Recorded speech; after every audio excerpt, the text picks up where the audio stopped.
बुद्धि की जीत। एक गांव में कुश्ती का आयोजन हुआ था।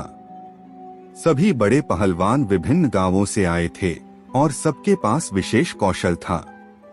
इन पहलवानों में सबसे बलवान थे रामू, जिन्होंने आज तक किसी कुश्ती में हार नहीं मानी थी। कुश्ती का प्रोग्राम आरंभ हो गया और हर पहलवान के बीच मुकाबला हुआ। कुश्ती के आखिरी चरण में सभी को रामू के साथ मुकाबला करना होता था और यह रामू के खिलाफ कठिन चुनौती थी। आखिरकार कुश्ती प्रतियोगिता का विजेता केवल रामू ही रहा।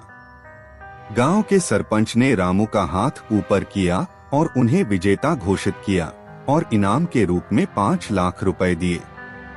रामू ने भीड़ में बोला, क्या इस भीड़ में कोई है जो मेरे साथ मुकाबला कर सकता है?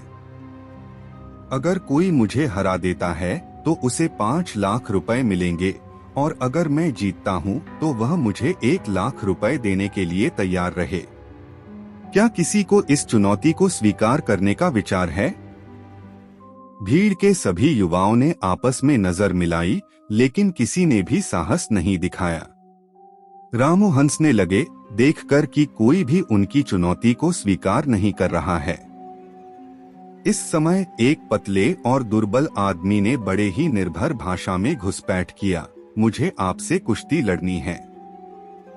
दोनों पहलवान मैदान में पहुंचे और सभी लोग उनके लिए तालियां बजाने लगे। किसी ने उनका नाम तक नहीं लिया। संजू और रामू के बीच कुश्ती शुरू हुई। संजू ने कुछ इस तरह से खेला कि वह रामू के हमलों से बचते रहे और स्वयं को सुरक्षित रखते रहे। सभी लोग संजू की दमदार खेल की मुरादी कर रहे थे। कुश्ती का अंत करीब आया और अब संजू को लग रहा था कि वह कुछ गलती कर गए हैं, लेकिन वह यह भी जानता था कि अगर वह हार गए तो उन्हें 1 लाख रुपए देने होंगे।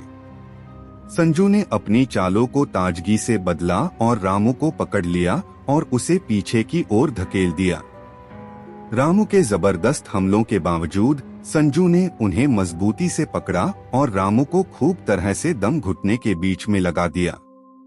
भीड़ अब उन्हें संजू संजू करने लगी और रामू ने होश खो दिया, लेकिन किसी तरह वह खड़ा रहा। फिर एक बार संजू ने चालाकी से रामू की टांगों को खींचा और उसे पूरी तरह से असमर्थ कर दिया। रामू गिर पड़े और फिर न उठ सके। सरपंच ने संजू का हाथ ऊपर उठाया और उन्हें विजेता घोषित किया। शर्त के अनुसार संजू ने 5 लाख जीत लिए। मोरल इस कहानी से हमें यह सीखने को मिलता है कि बुद्धि का उपयोग करके हम जीत सकते हैं, चाहे हमारे पास शारीरिक बल हो या न हो।